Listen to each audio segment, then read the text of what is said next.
شارك العديد من الفلاحين والمنتجين وطلبة الجامعة من مختلف الولايات في اليوم الوطني للإرشاد الفلاحي تحت شعار الابتكار والتكنولوجيا الزراعية من أجل مواجهة آثار التغيرات المناخية. كما تم عرض الكثير من المنتوجات الفلاحية والغذائية من مختلف الأنواع، أين تم إعطاء إشارة للانطلاق الرسمي لموسم الحرث لسنتي 2023-2024. الزميلة بهيجة بالعالم والتفاصيل. ما يزيد عن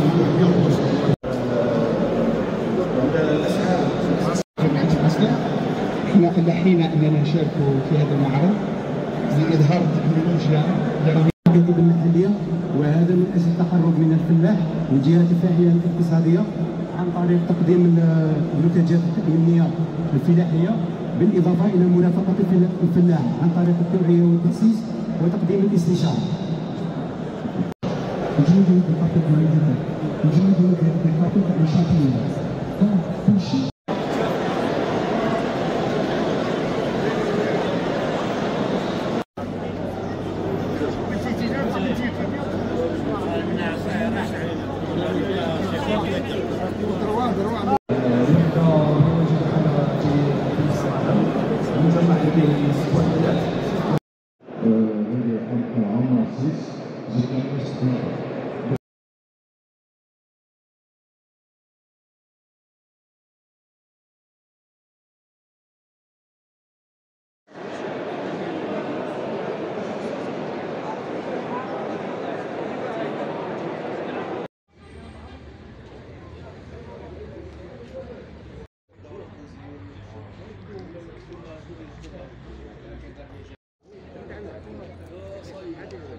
بسم الله.